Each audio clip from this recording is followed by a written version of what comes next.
السلام عليكم ورحمة الله وبركاته.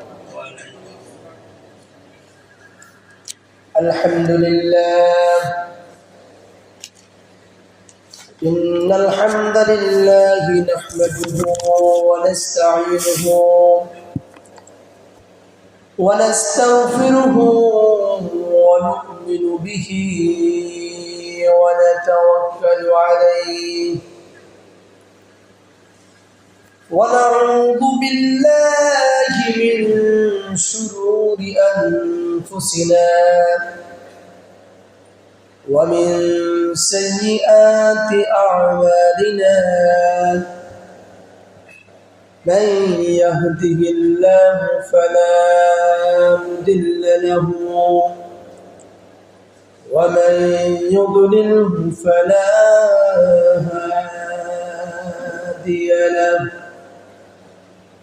ونشهد أن لا إله إلا الله وحده لا شريك له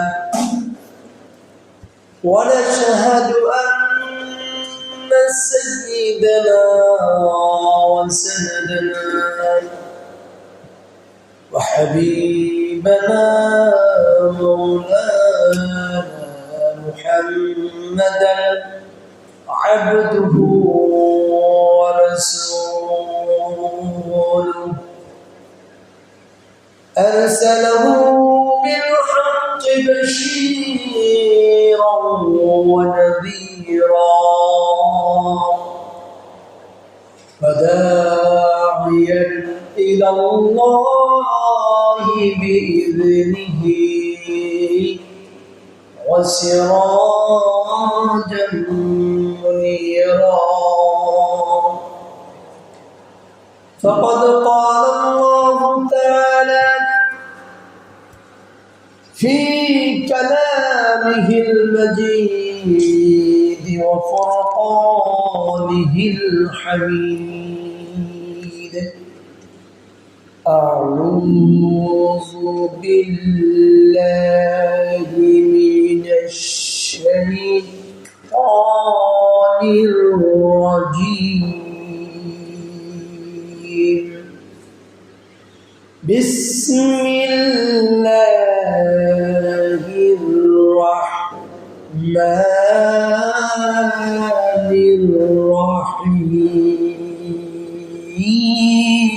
الرحيم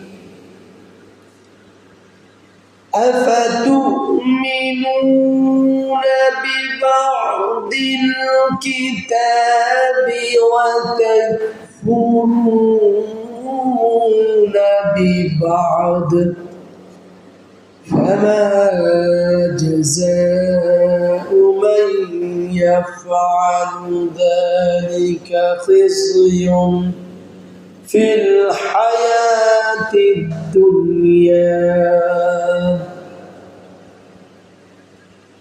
أو كما قال النبي صلى الله عليه وسلم من ذاق طعام من الإيمان رضيت بالله ربا وبالإسلام دينا وبنبي محمد صلى الله عليه وسلم وقال الله تعالى في شان حبيبه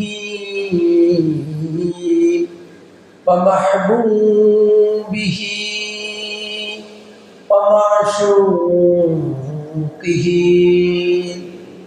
إن الله وملائكته يصلون على النبي يا أيها الذين آمنوا صلوا عليه وسلموا تسليما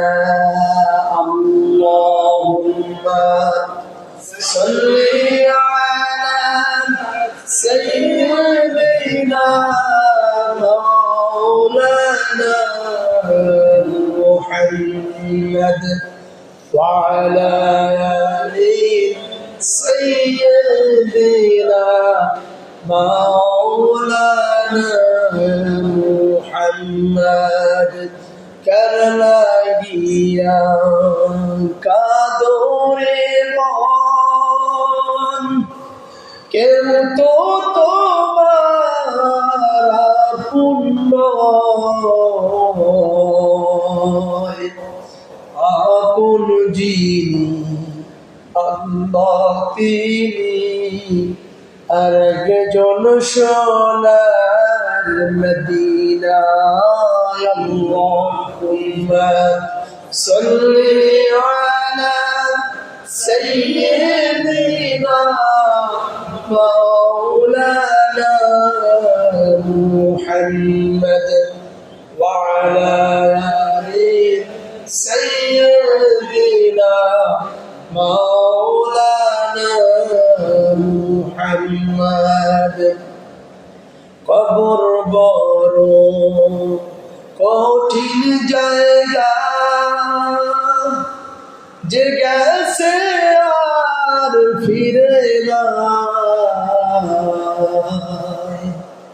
ওই কবরে যেতে হবে আমল বিনে উপায় নাই আল্লাহুম্মা সাল্লি আলা সাইয়্যিদিনা মাওলানা মুহাম্মদ ওয়া আলা আলি সাইয়্যিদিনা মাওলানা মুহাম্মদ আলহামদুলিল্লাহ প্রশংসা ওই মহান ইজ্জতের দরবারে যে আল্লাহ রাব্বুল ইজ্জত আমাদেরকে অনেক ভালোবেসে হায়াতের জিন্দেগির মধ্যে বরকত দিয়ে আল্লাহর ঘর আল্লাহ তাআলার ইবাদত করার জন্য ভালোবেসে ওই মহান রব্বুল আলামিন আমাদেরকে মসজিদে এসে বসার তৌফিক দিয়েছেন। এজন্য জবান খুলে অন্তর থেকে ওই মহান পরিবের দরবারে লাখো সুজুদ এবং অন্তর থেকে শুকর আদায় করি, বলি আলহামদুলিল্লাহ। আল্লাহ আমাকে আপনাকে ভালোবেসে হায়াতে জিন্দেগিতে এখনো বাঁচিয়ে রেখেছেন, এতে আমরা খুশি না বেজা? একটু কথা বলতে হবে। আমি অন্য কোয়ালিটি দিই, আমার সাথে কথা না বললে আমি বুঝবো আমার কথা আপনি বুঝেন না, তো ভালো লাগে না। মাইকটা ছেড়ে দেবে ইনশাআল্লাহ। কি বলেন, রাগ করছেন? তাহলে যে আল্লাহ আমাকে আপনাকে ভালোবাসলো, কত মানুষ সকালবেলা ঘুম থেকে উঠতে পারে নাই, রাতে ঘুমিয়ে গেছে, ওই ঘুমের মধ্যে মৃত্যু হয়েছে। আমি আপনিও ঘুমিয়েছিলাম, কিন্তু ওই ঘুম থেকে জাগ্রত করে যে আল্লাহ আমাকে আপনাকে বাঁচিয়ে রাখলো, ওই আল্লাহর দরবারে কি একটা সিজদা দেওয়ার যোগ্যতা আমরা রাখি না? ওই আল্লাহ কি সিজদা দেওয়ার যোগ্য নয়? ওই আল্লাহ কি আমার আপনার কাছে তার ইবাদতের দাসত্ব চায় না? কি বলেন, চায় না? এই জন্য আসুন কোরআন থেকে আলোচনা শুনবো। কোথা থেকে? কোরআন থেকে কথা শুনবো। আল্লাহ রাব্বুল আলামিন মানব জাতির গোটা জীবনের সমাধান, মানব জাতির জীবনের সমস্ত কিছু চাহিদা বলেন, যাই বলেন না কেন, জন্ম থেকে মৃত্যু পর্যন্ত শুধু তাই নয়, মাতৃগর্ভের ভিতরে আমরা কি অবস্থায় ছিলাম, আমরা কিভাবে আস্তে আস্তে বৃদ্ধি পেলাম, কিভাবে দুনিয়ার জমিনের মুখ দেখলাম, প্রত্যেকটা বিষয় যে গ্রন্থের মধ্যে আলোচনা হয়েছে তার নাম হচ্ছে আল কোরআন। তার নাম কি? আল কোরআন। এই কোরআন কারীমের মধ্যে থেকে একটা আয়াত কারীমা তেলাওয়াত করেছি। আসুন আল্লাহ তাআলা মহান করুণা করেছে, ওই আয়াত কারীমা থেকে একটু আলোচনা শুনি। আল্লাহ তাআলা বললেন, আফাতুমিনুনা বিবাদিল কিতাবি ওয়া তাকফুরুনা বিবাদ। আফসোস, আল্লাহ তাআলা বলতেছেন, কেমন করে তোমরা ঈমান আনয়ন করার পরে আমি আল্লাহ তাআলার উপর ঈমান এনেছো, বিশ্বাস করেছো, আমি আল্লাহ তোমার রব সাক্ষ্য দিলেন, আমি যে নবী তোমাদের উপরে প্রেরণ করলাম ওই নবী মুহাম্মদুর রাসূলুল্লাহ সাল্লাল্লাহু আলাইহি ওয়াসাল্লাম দরুদ পড়লেন, ওই নবীর উপরে কালিমা পাঠ করলেন, ওই নবীর শানে নিজের জীবনকে উৎসর্গ করে দিলে সালাতু সালাম পেশ করলেন। কিন্তু আল্লাহ তাআলা বলতেছেন, এত সুন্দর করে তুমি ঈমান আনয়ন করলা, ঈমান আনয়ন করার পরে তুমি কেমন করে কোরআনকে বাদ দিয়ে বা'দুকুম বিবাদিল কিতাবি, আল্লাহ বলতেছেন কোরআন বাদ দিয়ে ওয়া তাকফুরুনা বিবাদ, আবার কোন গ্রন্থ ধরলে তুমি? আল্লাহ কি বললেন যে কোরআনকে বাদ দিয়ে তুমি কেমন করে অন্য একটা কিতাব, অন্য একটা ধর্মগ্রন্থ থেকে তুমি তোমার জীবন ব্যবস্থাকে গড়ে নিলে? কি বলছে আল্লাহ তাআলা? বলছেন তাহলে ঈমানের প্রথম দাবি হচ্ছে আল্লাহ তাআলার উপরে সাক্ষ্য দেওয়া। আমরা সবাই সাক্ষ্য দিয়েছি, আশহাদু আল্লা ইলাহা ইল্লাল্লাহু ওয়াহদাহু লা শারীকা লাহু ওয়া আশহাদু আন্না মুহাম্মাদান আবদুহু ওয়া রাসূলুহু। পাঠ করছি না সবাই? প্রকাশ্যে করেছি, গোপনে করেছি, বাহ্যিকভাবে করেছি। তাহলে আমি যেহেতু আল্লাহর উপরে ঈমান আনয়ন করার পরে কালিমা শাহাদাত পড়লাম, বললাম আমি আল্লাহকে সাক্ষী রেখে বলতেছি, আমি সাক্ষ্য দিতেছি যে আল্লাহ তাআলা ব্যতীত অন্য কোনো ইলাহা মাবুদ নাই। সাক্ষ্য দিয়েছি না? তাহলে আল্লাহকে সাক্ষ্য দিলাম, আল্লাহ আপনি ব্যতীত কাউকে রব হিসেবে মানি না, আপনি ব্যতীত আমাদের কোনো রব নাই, আপনি আমাদের পালন কর্তা। রব মানে কি? রব মানে শুধু আল্লাহ নয়, রবের বিশাল অর্থ রয়েছে, রবের অনেক ধারাবাহিকতা রয়েছে, কিন্তু সবচেয়ে গুরুত্বপূর্ণ হচ্ছে আমি যার ইবাদত করব তার নাম হচ্ছে রব। নাম কি? ওই রবকে আল্লাহ বলে জানা যায়। আল্লাহ তাআলা 99টি নাম রয়েছে, আল্লাহ তাআলার একটা নামের একটা সিফাত রয়েছে। তাহলে আমরা সাক্ষ্য দিয়েছি যে আল্লাহ তাআলা ব্যতীত অন্য কোনো মাবুদ আমাদের নাই। আছে? আল্লাহ ব্যতীত আমাদের অন্য কোনো মাবুদ নাই। মাবুদ মানে কি? মাবুদ হচ্ছে যিনি আবেদ, যিনি ইবাদত পেতে পারেন, যার ইবাদত মানুষ করে। অর্থাৎ আপনি যার ইবাদত করেন, আপনি আপনার মাবুদ ওই ব্যক্তি কে? আমি যার ইবাদত করব, আমি যে আল্লাহর কাছে মাথা নত করব, যে আল্লাহকে আমি আল্লাহ হিসেবে স্বীকৃতি দিব, অন্তর থেকে বলবো যে আল্লাহকে আল্লাহ বলে ডাকি, যে আল্লাহকে বিপদ আসলে মুসিবত আসলে আমি যাকে ডাকি তার নাম হচ্ছে আল্লাহ। কারণ কি? আল্লাহ। আমরা সবাই জানি বিপদে পড়লে আমরা আল্লাহকে ডাকি, রবকে ডাকি। আল্লাহ বলতেছেন, বান্দা কতটুকু বিপদে তুমি পড়েছো, কেন আমি আল্লাহকে ডাকো না? তোমার বিপদটা কত বড়, তুমি একবার আল্লাহকে ডেকে দেখো। আল্লাহ তাআলা বলেন, আমি তোমার বিপদকে মুক্ত করে দিব।